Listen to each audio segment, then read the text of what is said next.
Okay, it will be 1 minute. So he will start it.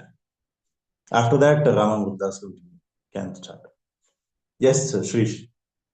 Shri Gurubhyo Namah Hari Om.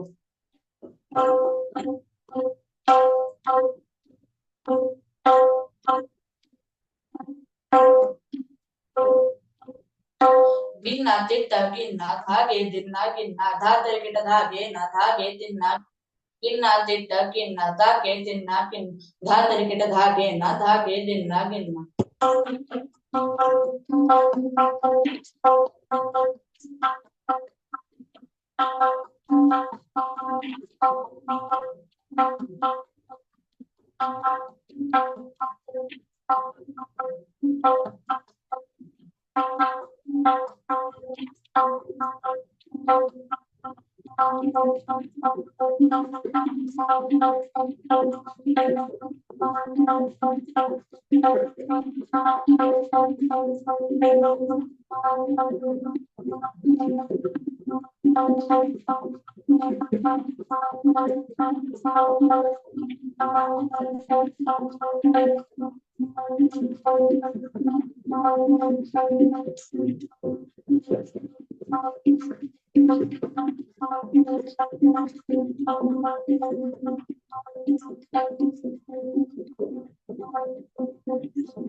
ಧನ್ಯವಾದ. Thanks, Shrish. Now, Ramamurdas is the mother. Hare Namah. Can you hear me? Yes, we can hear. Harihi Sarvottamaha Vayuhu Jivotamaha. Hare Srinivasa. So last time we had that Gamobhutanta formula.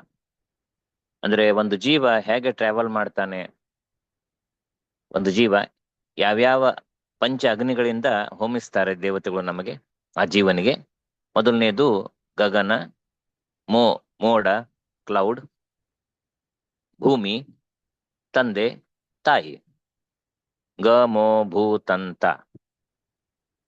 This time I think let me continue that topic, because ನಾನು ಅನ್ಕೊಂಡಿದ್ದೆ ಕರ್ಮ ಸಿದ್ಧ ಅಂತ ಹೇಳ್ಬೇಕಂತೆ, but ಇದು ಇದು discontinue ಆಗ್ಬಿಡ್ತದೆ. ನಾವು ಅದು ತಗೊಂಡಿವ topic. So I think for about couple of sessions we can continue with this subject, that how that soul travels. ಜೀವ ಹೇಗೆ ಟ್ರಾವೆಲ್ ಮಾಡ್ತಾನೆ, ಅಲ್ಲಿ ಎಲ್ಲೆಲ್ಲಿ ಏನೇನು ವಾಟ್ ಎವರ್ ದಿ ಯಾವ ತರ ದೇವತೆಗಳು ನಮಗೆ ಅಲ್ಲೇ ಜೀವನಿಗೆ ಹೋಮಿಸ್ತಾರೆ, ಅದು ಚಿಂತನೆ ಇವತ್ತು ಮಾಡೋಣ. ಸೊ ಜನರಲೈಸ್ ಮಾಡಿದ್ವಿ ನಾವು ಗ ಮೋ ಭೂತಂತ. ಹೀಗೆ ಮೊದಲನೇ ಹೋಮದ ಮೊದಲನೇ ಯಜ್ಞಕುಂಡ. So we can compare. I think you might have seen yajnas homas many times. ಅಲ್ಲಿ ಏನಿರ್ತದೆ ಜನರಲಿ, ಒಂದು ಹೋಮ ಅಂದ ಕೂಡಲೇ ಒಂದು ಇಟ್ಟಂಗಿ ಇರ್ತದೆ, ಕಟ್ಟಿಗೆ ಇರ್ತದೆ, ಅಂದ್ರೆ ಸಮಿತಿಗಳು ಬೇಕು, ಆಹುತಿ ಹಾಕ್ತಿರ್ತಾರೆ, ಅಲ್ಲೇ ಜ್ವಾಲೆ ಬರ್ತದೆ, ಅಗ್ನಿ ಬರ್ತದೆ, ಜ್ವಾಲೆ ಬರ್ತದೆ, ಕಿಡಿಗಳು ಬರ್ತವೆ, ಅಂಗಾರ, ಆಮೇಲೆ ಮಂತ್ರ ಅಂತಿರ್ತಾರೆ. So this is general picture.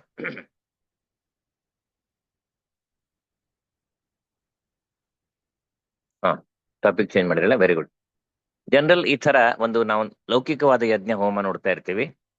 ಅದೇ ಇಲ್ಲಿ ನಾವು ಕಂಪೇರ್ ಮಾಡಿದಾಗ ಉಪನಿಷತ್ತಲ್ಲಿ ಬರುವ ವಿಚಾರಗಳನ್ನು ಜಗನ್ನಾಥ ದಾಸರು ನಮಗೆ ತಿಳಿಸ್ತಾ ಇದ್ದಾರೆ.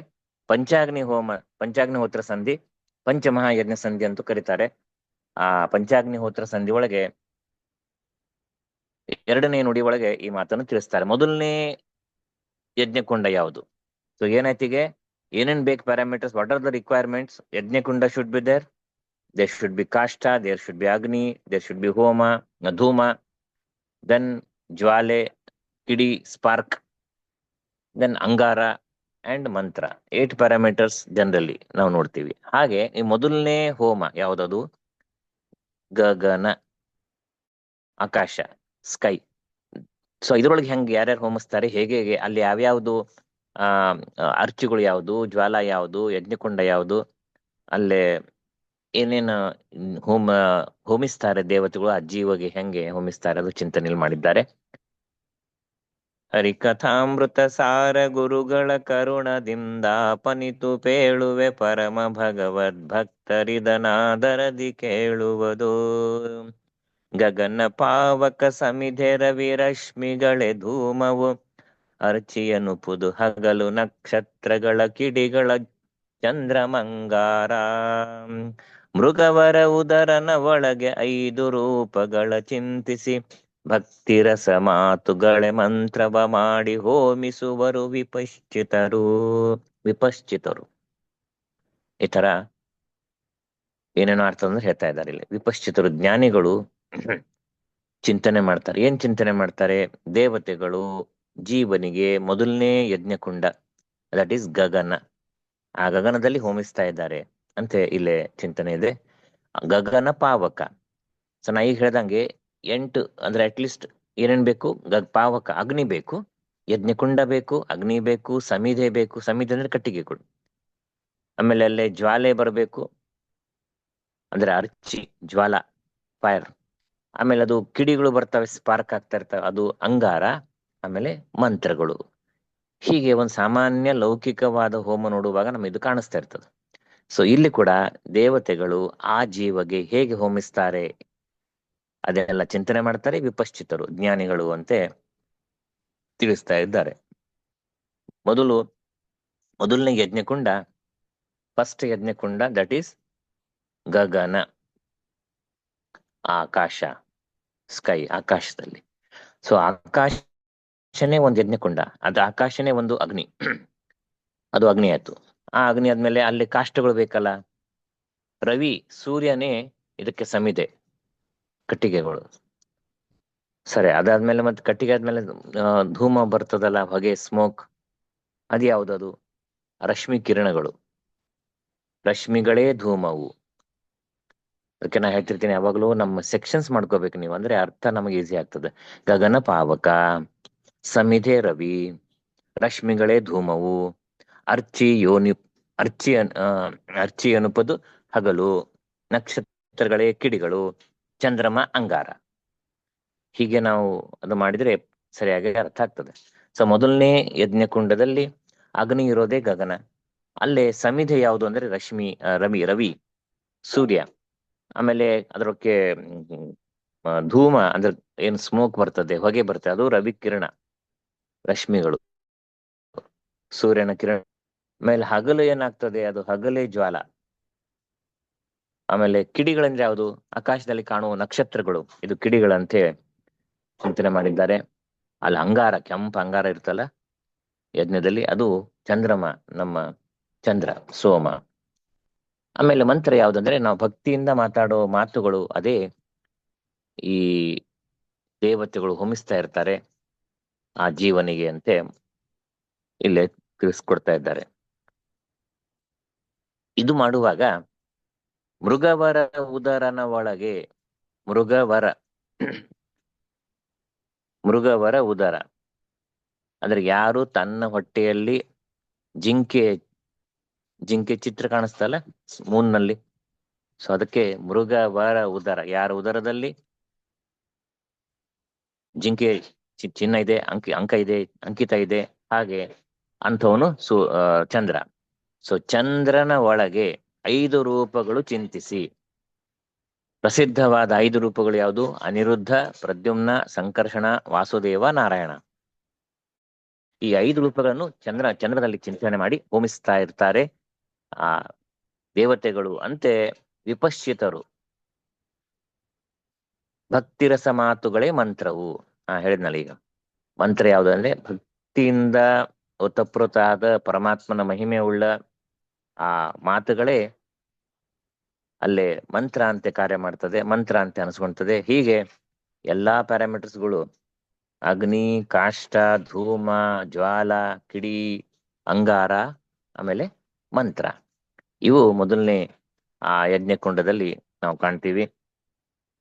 ಸೊ ನೆಕ್ಸ್ಟ್ ಅಲ್ಲಿಂದ ಹೋಮಿಸಿದ್ಮೇಲೆ ದೇವತೆಗಳು ಆ ಜೀವನ್ಗೆ ಕಳಿಸ್ತಾರೆ. ಮೋಡದಲ್ಲಿ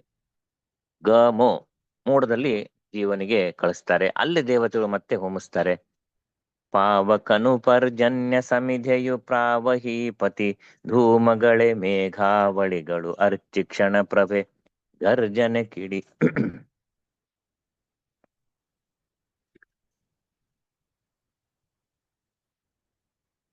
ಭಾವಿಸುವ ಅಂಗಾರ ಸಿಡಿಲೆಂದು ಈ ವಿಧ ಅಗ್ನಿಯೊಳು ಅಬ್ಧಿಜಾತನ ಕೋವಿದರು ಹೋಮಿಸುವುದು ಅನುದಿನ ಪರಮ ಭಕುತಿಯಲಿ. ಪಾವಕನು ಪರ್ಜನ್ಯ. ಈಗ ನೆಕ್ಸ್ಟ್ ಸೆಕೆಂಡ್ ಯಜ್ಞಕುಂಡ. ಅಲ್ಲಿ ಯಾವುದು ಅಗ್ನಿ? ಅದೇ ಸೀಕ್ವೆನ್ಸ್ ನಲ್ಲಿ ಹೋಗ್ಬೇಕು ನಾವು. ಅಗ್ನಿ, ಸಮಿಧೆ, ಧೂಮ, ಅರ್ಚಿ, ಕಿಡಿ, ಅಂಗಾರ ಇದೆ. ಸೊ ಇಲ್ಲಿ ಯಾವ್ದು ಅಗ್ನಿ? ಮೋಡಕ್ಕೆ ಬರ್ತದ, ಕ್ಲೌಡ್ ನಲ್ಲಿ ಬರ್ತದ ಆ ಸೋಲ್ ಜೀವ. ಅಲ್ಲೇ ಪಾವಕನು ಪರ್ಜನ್ಯ. ಪರ್ಜನ್ಯನೇ ಮೋಡ, ಪರ್ಜನ್ಯ ದೇವತಾ ಅಲ್ಲೇ ಅದೇ ಪಾವಕ ಅಂದ್ರೆ ಅಗ್ನಿ. ಸೊ ಅದು ಅಗ್ನಿ ಆಯ್ತು. ಪರ್ಜನ್ಯ ದೇವತೆ ಅಲ್ಲೇ ಹೋಮಿಸ್ತಾ ಇದ್ದಾರೆ ಜೀವನಿಗೆ. ಸಮಿಧೆ ಬೇಕಲ್ಲ ಅದಕ್ಕೆ. ಪ್ರವಾಹವಾಯು, ಪ್ರಾವಹೀಪತಿ, ಪ್ರವಾಹವಾಯು ಹೆಂಡತಿ, ಪ್ರಾವಹಿ ಆ ಹೆಂಡತಿಗೆ ಗಂಡ. ಹೀಗೆ ಪ್ರಾವಹೀಪತಿ ಅಂತೆ ಅಂದ್ರೆ ಪ್ರವಾಹವಾಯು ಸಮಿಧೆ, ಅವರೇ ಸಮಿಧೆ ಕಾಷ್ಟದ ರೂಪದಲ್ಲಿ ಸಮಿಧೆ ರೂಪದಿಂದ ಇದ್ದಾರೆ, ಆ ಕಾರ್ಯ ಮಾಡ್ತಾ ಇದ್ದಾರೆ. ಧೂಮ ಯಾವುದು? ಧೂಮಗಳೇ ಮೇಘಾವಳಿಗಳು. ಆವಳಿ ಅಂದ್ರೆ ಸಮೂಹ. ಸೊ ಮೇಘದ ಸಮೂಹಗಳೇ ಧೂಮ ಅಂತೆ ಇಲ್ಲೇ ಸಂಬೋಧನೆ ಮಾಡಿದ್ದಾರೆ. ಮೇಘ ಸಮೂಹನೇ ಧೂಮ ಅಂದ್ರೆ ಸ್ಮೋಕ್, ಹೊಗೆ. ಇನ್ನ ಮಿಂಚು, ಕ್ಷಣಪ್ರಭೆ ಅಂದ್ರೆ ಮಿಂಚು. ಆ ಮಿಂಚು ಅದೇ ಅರ್ಚಿ, ಅದೇ ಜ್ವಾಲೆ ಅಂತೆ ಸಂಬೋಧನೆ ಇದು ಮಾಡ್ತಾರೆ, ಚಿಂತನೆ ಮಾಡ್ತಾರೆ ದೇವತೆಗಳು. ಆಮೇಲೆ ಗರ್ಜನೆ ಆಗ್ತದಲ್ಲ, ಗುಡುಗು, ಗರ್ಜನವೇ ಕಿಡಿಯು ಭಾವಿಸುವುದು. ಸೊ ಆ ಗುಡುಗು, ಮಿಂಚು ಗುಡುಗು ಶಬ್ದ ಆಗ್ತದಲ್ಲ, ಅದೇ ಕಿಡಿಯಂತೆ ಇಲ್ಲೇ ನಾವು ಚಿಂತನೆ ಮಾಡಬೇಕು. ಸಿಡಿಲು ಬರ್ತಲ್ಲ, ಆ ಸಿಡಿಲು ಅಂಗಾರ ಅಂತೆ. ಹೀಗೆ ಭಾವಿಸುವುದು ಅಂಗಾರ ಸಿಡಿಲು ಎಂದು ಈ ವಿಧ ಅಗ್ನಿಯೋಳು ಅಬ್ಧಿಜಾತನ. ಈ ತರ ಅಬ್ಧಿ ಸಮುದ್ರದಲ್ಲಿ ಹುಟ್ಟಿದವನು ಚಂದ್ರ, ಮತ್ತೆ ಚಂದ್ರನಲ್ಲಿ ಕೋವಿದರು ಜ್ಞಾನಿಗಳು ಈ ತರ ಹೋಮಿಸ್ತಾರೆ ಅಂತೆ, ದೇವತೆಗಳು ಹೋಮಿಸ್ತಾರೆ ಅಂತ ಚಿಂತನೆ ಮಾಡ್ತಾರೆ ಅನುದಿನ ಪರಮ ಭಕುತಿಯಲ್ಲಿ. ಹೀಗೆ ನಾವು ಹೇಗೆ ಬಂದ್ವಿ ಅದರದ್ದು ನಾವು ಚಿಂತನೆ ಮಾಡಿದ್ರೆ, ನಮ್ಮ ಪ್ರಯಾಣ ಸಮುದ್ರ ಮಥನ ಕಾಲದಲ್ಲಿ ಆ ಚಂದ್ರ ಹುಟ್ಟಿದ್ದಾನೆ, ಅದಕ್ಕೆ ಅವನಿಗೆ ಅಬ್ಧಿಜಾತ ಅಂತ ಕರೆದಿದ್ದಾರೆ. ಹೀಗೆ ಜ್ಞಾನಿ ದೇವತೆಗಳು ಆ ಜೀವಗೆ ಹೋಮಿಸ್ತಾರೆ ಅಂತ ನಾವು ಚಿಂತನೆ ಮಾಡಬೇಕು. ಹೋಮಿಸೋ ಅಧಿಕಾರ ದೇವತೆಗಳಿಗೆ, ಅವ್ರು ಹಂಗ ಮಾಡ್ತಾರೆ ಅಂತ ನಾವು ಚಿಂತನೆ ಮಾಡಬೇಕು. ನಾವು ಏನ್ ಚಿಂತನೆ ಮಾಡಬೇಕು? ದೇವತೆಗಳು ಜೀವರಿಗೆ ಈ ತರ ಹೋಮಿಸ್ತಾರೆ ಅಂತ ನಾವು ಚಿಂತನೆ ಮಾಡಬೇಕು. ಚಿಂತನೆ ಅಧಿಕಾರ ನಮಗೆ, ಹೋಮಿಸುವ ಅಧಿಕಾರ ದೇವತೆಗಳಿಗೆ. ಇಲ್ಲೇ ಚಂದ್ರಾಂತರ್ಗತನಾದ ಆ ಪ್ರಾಣಾಂತರ್ಗತನಾದ ನಾರಾಯಣನ ಚಿಂತನೆ ಮಾಡಬೇಕು ಅಂತ ತಿಳಿಸ್ಕೊಡ್ತಾರೆ. ಮತ್ತೆ ಮೂರನೇ ಇದಕ್ಕೆ ಬರ್ತಾರೆ, ಅದು ಮೂರನೇದು ಭೂಮಿಗೆ ಬರ್ತಾರೆ. ಭೂಮಿಗೆ ಕರ್ಕೊಂಡ್ ಬರ್ತಾರೆ ಜೀವಗೆ. ಭೂಮಿ ಹೆಂಗ್ ಬಂತದು? ರೈನ್ ಡ್ರಾಪ್ ದ್ವಾರ. ಸೊ ಅಂದ್ರೆ ಅದಕ್ಕೆ last time also I told that generally ಈ ಜೀವಗಳು ಈ ರೈನಿ ಡ್ರಾಪ್ ಇಂದ ಸೇರ್ಕೊಂತಾರೆ ಭೂಮಿಯಲ್ಲಿ. ಎಲ್ಲೋ ಪಂಜಾಬದಲ್ಲಿ ಬೆಳೆಯೋ ಗೋಧಿ ಒಳಗೆ ಒಂದು ಜೀವ ಇರ್ಬೋದು, ಆ ಗೋಧಿ ನಿಮ್ಮ ಕರ್ನಾಟಕಕ್ಕೋ ಆಂಧ್ರಕ್ಕೋ ಎಲ್ಲೋ ಬರ್ತದೆ. ಆಂಧ್ರದ ಎಲ್ಲೋ ಬೆಳೆದಿದ್ದು ಅಕ್ಕಿ ಒಳಗೆ ಒಂದು ಜೀವ, ಅದು ಎಲ್ಲೋ ಮುಂಬೈನೋ ಗುಜರಾತ್ನಲ್ಲಿ ಹೋಗ್ತದೆ, ಎಲ್ಲೆಲ್ಲೋ ಬೆಳೀತದೆ. ಎಷ್ಟೆಷ್ಟು ವಿಚಿತ್ರ ವ್ಯಾಪಾರ ದೇವರದು. ಹಾಗಾಗಿ ಆ ಜೀವ ಎಲ್ಲಿ ಹೋಗಬೇಕು, ಯಾರ ಅವನಿಗೆ ತಂದೆ ತಾಯಿ ಆಗಬೇಕು, ಅದು ಎಲ್ಲ ದೇವರ ಸಂಕಲ್ಪ. ಅಷ್ಟು ಪರಮಾತ್ಮನ ಒಂದು ಪರ್ಫೆಕ್ಟ್ ಅಡ್ಮಿನಿಸ್ಟ್ರೇಷನ್. ಸೊ ಇಲ್ಲಿ ಭೂಮಿಗೆ ಕರ್ಕೊಂಡ್ ಬರ್ತಾರೆ ಜೀವಗೆ. ಭೂಮಿ. ಮೂರನೇ ಯಜ್ಞ ಕೊಂಡು ಧರಣಿ ಎಂಬುದೇ ಅಗ್ನಿ ಸಂವತ್ಸರವೇ ಸಮಿಧೆ ವಿಹಾಯಸವೇ ಹೊಗೆ ಈರೋಳ ಅರಿ ದಿಶಾ ಅಂಗಾರ ಅವಾಂತರ ದಿಗ್ವಲಯ ಕಿಡಿಯೂ ವರುಷವೆಂಬ ಆಹುತಿಗಳಂದಲಿ ಹರಿಯ ಮೆಚ್ಚಿಸಿ ಸಕಲರ ಒಳಗೆ ಅದ್ವೈರ್ಯನಾಗಿರು ಸರ್ವರೂಪಾತ್ಮಕನ ಚಿಂತಿಸುತ್ತಾ. ಮೂರನೇ ಹೋಮಕ್ಕೆ ಭೂ ಗ ಮೋ ಭೂ. ಆ ಭೂಮಿಯಲ್ಲಿ ಪರಮಾತ್ಮನ ಸಂಕಲ್ಪಾನುಸಾರ ಬರ್ತಾನೆ ಜೀವ. ಅದೇ ಭೂಮಿ ಏನಾಯ್ತು? ಧರಣಿ ಎಂಬುದೇ ಅಗ್ನಿ. ಸೊ ಅಗ್ನಿ ಧರಣಿ ಆಯ್ತು. ಸಂವತ್ಸರವೇ ಸಮಿದೆ. ಸಂವತ್ಸರ ಅಂದ್ರೆ ಆ ಸಮಯ ಏನ್ ತಗೊಂತದ ಜೀವ, ಆ ಧಾನ್ಯದಲ್ಲಿ ಬರಬೇಕು, ಧಾನ್ಯದಲ್ಲಿ ಉಳಿಬೇಕು, ಅಥವಾ ಒಂದು ಹಣ್ಣಿನಲ್ಲಿ ಬರ್ಬೇಕಾದ್ರೆ, ಒಂದ್ ಯಾವ್ದೋ ಮ್ಯಾಂಗೋನಲ್ಲಿ ಬರ್ಬೇಕಾದ್ರೆ ಇಮಿಡಿಯೇಟ್ಲಿ ಮ್ಯಾಂಗೋ ಇವತ್ತಿನ ದಿವಸ ಸಿಗಲ್ಲ. ಅದಕ್ಕೊಂದು ಸೀಸನ್ ಇರ್ತದೆ. ಆ ಸೀಸನ್ ನಲ್ಲಿ ಬಂದು ಅದಕ್ಕೆ ಸಂವತ್ಸರ, ಟೈಮ್ ಫಾರ್ ದಟ್ ಸೋಲ್, ಆ ಜೀವಗೆ ಅಲ್ಲಿ ಇರುವಿಕೆ ಅಲ್ಲಿ ಕೊಟ್ಟಿರ್ತಾರೆ. ಮುಂದೆ ಧೂಮ, ಇದು ಯಾವ್ದು ಧೂಮ? ಆಕಾಶನೇ ಅದಕ್ಕೆ ಧೂಮ. ಆಕಾಶ ಧೂಮ ಆಯ್ತು. ಇನ್ನ ಅರ್ಚಿ ಯಾವುದು? ರಾತ್ರಿ, ನೈಟ್. ಅದೇನ್ ರಾತ್ರಿ ಕಾಲದ ಅದೇ ಜ್ವಾಲೆ ಅಂತ ಕರೆದಿದ್ದೀವಿ. ಇವೆಲ್ಲ ಉಪನಿಷತ್ ವಿಷಯಗಳು. ಹಾಗಾಗಿ ನಮಗೆ ಅದು ಅಕ್ಸೆಪ್ಟ್ ಮಾಡಬೇಕು. ನಮ್ಮ ಇಂಟೆಲೆಕ್ಚುಯಲ್ಗೆ ಅದು ನಾವು ಇದು ಹೆಂಗ್ರಿ ಅದು ಹೆಂಗ್ರಿ ಅಂತ ಹೇಳಲಿಕ್ಕೆ ನಮಗಾಗಲ್ಲ. ಉಪನಿಷತ್ ವಿಚಾರಗಳದು ಅಲ್ಲಿ ಹೇಳಿದ್ದೇ ಕನ್ನಡೀಕರಣ ಮಾಡಿ ಕೊಡ್ತಾ ಇದ್ದಾರೆ ದಾಸರು. ಉಪದಿಕ್ಕುಗಳು, ಉಪದಿಕ್ ಅಂದ್ರೆ ಮೇನ್ ದಿಕ್ಕು ಬಿಟ್ಟು. ಮೇನ್ ದಿಕ್ಕು ಯಾವುದು? ಪೂರ್ವ, ದಕ್ಷಿಣ, ಪಶ್ಚಿಮ, ಉತ್ತರ. ಇದು ಮುಖ್ಯವಾದ. ಹೀಗೆ ಹೇಳ್ಬೇಕು ನಾವು. ಪೂರ್ವ, ಪಶ್ಚಿಮ, ದಕ್ಷಿಣ, ಉತ್ತರ ಅಂತ ಹೇಳ್ಬಾರ್ದು. ಕ್ಲಾಕ್ ವೈಸ್ ಡೈರೆಕ್ಷನ್ ಅಲ್ಲಿ ಹೇಳ್ಬೇಕು. ಪೂರ್ವ, ದಕ್ಷಿಣ, ಪಶ್ಚಿಮ, ಉತ್ತರ. ಇದು ಮುಖ್ಯ ಪ್ರಧಾನವಾದ ದಿಶೆಗಳು. ಅವಾಂತರ ದಿಶೆ ಅಂದ್ರೆ ಅಲ್ಲೇ ಒಳಗಡೆ ಅಲ್ಲೇ ಇರೋ, ಅಂದ್ರೆ ಬಿಟ್ವೀನ್ ಈಸ್ಟ್ ಅಂಡ್ ಸೌತ್. ಪೂರ್ವ ಆಮೇಲೆ ದಕ್ಷಿಣ ನಡುವಿರೋದು ಆಗ್ನೇಯ. ಹೀಗೆ ಅದೇನ್ ಕಾರ್ನರ್ಸ್ ಅವಲ್ಲ. ಲಾಸ್ಟ್ ಟೈಮ್ ನಾವು ಒಂದ್ಸರಿ ನಮ್ಮ ಕ್ಲಾಸ್ನಾಗ ಹೇಳಿದ್ದೆ, ನಾನು ಕ್ಲಾಕ್ ವೈಸ್ ಟೈಪ್ ಕ್ಲಾಕ್ ತೋರಿಸಿ, ಕ್ಲಾಕ್ ನಲ್ಲೇ ನಾನು ಅದು ತೋರಿಸ್ಕೊಟ್ಟಿದ್ದೆ. ಹಂಗಾಗಿ ಈಸಿ ಟು ರಿಮೆಂಬರ್. ಸೊ ಅಲ್ಲೇ ಆಗ್ನೇಯ, ನೈಋತ್ಯ, ವಾಯವ್ಯ, ಈಶಾನ್ಯ, ಇವು 4 ಉಪದಿಕ್ಕುಗಳು. ಅವೇ ಉಪದಿಕ್ಕುಗಳೇ ಕಿಡಿ ಅಂತೆ ಕರೆದಿದ್ದಾರೆ. ಅಂಗಾರ ಅಂದ್ರೆ ದಿಕ್ಕು. ಹೀಗೆ ದಿಶಾ, ಅಂಗಾರ, ಅವಾಂತರ, ದಿಗ್ವಲಯ, ಕಿಡಿ. ವರುಷವೆಂಬ ಆಹುತಿಗಳಲ್ಲಿ ಹರಿಯ ಮೆಚ್ಚಿಸಿ ಸಕಲರೊಳಗೆ. ಆ ಆಹುತಿಗಳು ಅಂದ್ರೆ ವರ್ಷ, ಸಂವತ್ಸರ, ವರ್ಷ. ಅಲ್ಲೇ ಅದಕ್ಕೆ ಅದೇ ಆಹುತಿ ಅಂತೆ ಕರೆಸ್ತಾ ಇದ್ದಾರೆ. ಹೀಗೆ ಹರಿಯ ಮೆಚ್ಚಿಸಿ ಸಕಲರೊಳಗೆ ಪರಮಾತ್ಮ ತನ್ನ ಸಂಕಲ್ಪಾನುಸಾರ ಆ ಜೀವಗೆ ಅಲ್ಲಿ ಕರ್ಕೊಂಡು ಬಂದು ಅದಕ್ಕೆ ಯಾರ ಹೊಟ್ಟೆಯಲ್ಲಿ ಹೋಗಬೇಕು ಅದೆಲ್ಲ ಡಿಸೈಡ್ ಮಾಡಿರ್ತಾನೆ. ಅಂತಹ ಪರಮಾತ್ಮನ ಅದ್ಭುತವಾದ ವ್ಯಾಪಾರ ನೋಡಿದ್ರೆ ಅದು ನಮಗೆ ಅನಾಕಲನೀಯ. ಅದಕ್ಕೆ ಪರಮಾತ್ಮ ಅಗೋಚರ, ಅಗಮ್ಯ. ಎಷ್ಟೆಷ್ಟು ವಿಚಿತ್ರ ವ್ಯಾಪಾರ. ಈಗ ಹೇಳ್ದಂಗೆ ಎಲ್ಲೋ ಪಂಜಾಬ್ನಲ್ಲಿ ಬೆಳೆಯುವ ಒಂದು ಗೋಧಿ ಆ ಕಾಳದಲ್ಲಿ ಬರುತ್ತದೆ. ಅದು ಎಲ್ಲೋ ಸೌತ್ ನಲ್ಲಿ, ಬೆಂಗಳೂರಿನಲ್ಲಿ ಇರೋ ನಾವು ನೀವು ತಿಂತೀವಿ. ಅಥವಾ ಎಲ್ಲೋ ನೆಲ್ಲೂರಿನಲ್ಲಿ, ಆಂಧ್ರದಲ್ಲಿ ಆಗೋದು ಆ ಅಕ್ಕಿ ಎಲ್ಲೋ ಗುಜರಾತಿಗೆ ಬರ್ತದೆ. ವಿಚಿತ್ರವಾದ ಈ ಪರಮಾತ್ಮನ ಅಂದ್ರೆ ಅಚಿಂತ್ಯ ಶಕ್ತಿ ಇದು. ಹಾಗಾಗಿ ಪರಮಾತ್ಮ ಅದು ಮಾಡಿಸ್ತಾ ಇರ್ತಾನೆ. 4ನೇ ಅಗಮ ಭೂ ತಂದೆ. ಮುಂದೆ 4ನೇ ಇದಕ್ಕೆ ತಂದೆಗೆ ಬರ್ತಾನೆ. ತಂದೆ ಅಂದ್ರೆ ಎಷ್ಟು ಆಶ್ಚರ್ಯ. ಹೇಳ್ದಂಗೆ ಅದೆಲ್ಲೋ ನೆಲ್ಲೂರು, ಆಂಧ್ರದಲ್ಲಿ ಎಲ್ಲೋ ಬೆಳೆಯೋ ಅಕ್ಕಿ ಇಲ್ಲೇ ಮುಂಬೈಗೂ ಬರ್ತದೋ, ಗುಜರಾತಿಗೆ ಬರ್ತದೋ. ಅಲ್ಲೇ ವ್ಯಕ್ತಿ ತಿಂತಾನೆ ಅಂದ್ರೆ ಹೆಂಗ್ ತಿಂತಾನೆ? ಅಲ್ಲಿ ಎಲ್ಲೋ ಬಂದು ಟ್ರಾನ್ಸ್ಪೋರ್ಟ್ ಆಗಿರ್ತದೆ. ಇವನೆಲ್ಲೋ ಮಾಲಿಗೆ ಹೋಗ್ತಾನೋ, ಎಲ್ಲೋ ಅಂಗಡಿಗೆ ಹೋಗ್ತಾನೆ. ಅವನು ಅದು ಬ್ಯಾಡ್ರಿ, ಆ ಅಕ್ಕಿ ಕೊಡ್ರಿ, ಈ ಅಕ್ಕಿ ಕೊಡ್ರಿ ಅಂತ ಹೇಳಿ, ಯಾವ ಅಕ್ಕಿಯಲ್ಲಿ ಈ ಜೀವ ಬರಬೇಕಾಗಿದೆ ಇವನಿಗೆ, ತನ್ನ ಮಗನಾಗಿ ಬರಬೇಕಾಗಿದೆ ಇವನಿಗೆ, ಆ ಅಕ್ಕಿ ಇವನು ಮನೆಗೆ ಬರ್ತದೆ, ಅಡಿಗೆ ಆಗ್ತದೆ, ಹೊಟ್ಟೆಯಲ್ಲಿ ಬರ್ತದೆ. ಸೊ ಹೀಗೆ ಆ ತಂದೆಯಲ್ಲಿ ಆ ಜೀವ ಪ್ರವೇಶ ಮಾಡ್ತಾನೆ ಅನ್ನದ ದ್ವಾರ. ಇಲ್ಲಿ ಕೂಡ ಗ ಮೋ ಭೂ ತಂದೆ. ತಂದೆ ಅವನೇನಾದ? ಅಗ್ನಿ ಆದ. ಅಗ್ನಿಕುಂಡ. ಕಾಷ್ಟ ಏನು? ಮಾತುಗಳು. ಆಮೇಲೆ ಧೂಮ, ಇಂದ್ರಿಯ ಕರ್ಣಗಳು ಧೂಮ. ಇಲ್ಲಿ ಜಿಹ್ವೆ ಅರ್ಚೆ. ಕಿಡಿಗಳು ಅಂದ್ರೆ ಕಿವಿಗಳು. ಆಮೇಲೆ ಅಂಗಾರ ಅಂದ್ರೆ ಕಣ್ಣುಗಳು ಅಂತ ಅನೇಕ ಮಾತಿನಿಂದ ಇದು ತೋರಿಸ್ಕೊಡ್ತಾ ಇದ್ದಾರೆ. ಮುಂದೆ 5ನೇ ಗ ಮೋ ಭೂತಂತ ತಾಯಿ. ತಾಯಿ ಒಳಗೆ ತಂದೆ ದ್ವಾರ ಆ ಗರ್ಭದಲ್ಲಿ ಜೀವ ಪ್ರವೇಶ ಮಾಡ್ತಾನೆ. ಅದೇ ಅಲ್ಲೇ ತನ್ನ ತಾಯಿ ಒಳಗೆ ಸಮಯ ಇಲ್ಲ ಅದು ನುಡಿಗಳೆಲ್ಲ ಎಕ್ಸ್ಪ್ಲೇನ್ ಮಾಡ್ಲಿಕ್ಕೆ, ಇವತ್ತೇ ಮುಗಿಸ್ಬೇಕು. ಹಾಗಾಗಿ ತಾಯಿಯಲ್ಲಿ ತಾಯಿ ಎಂಬ ಅಗ್ನಿ, ಅಲ್ಲಿ ಕಾಷ್ಟ ಯಾವುದು ಅಂದ್ರೆ ಜನನೇಂದ್ರಿಯ ಇದೆ ಕಾಷ್ಟ.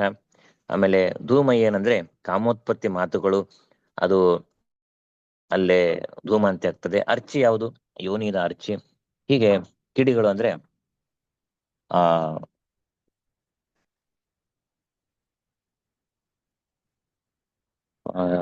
ಕಿಡಿಗಳು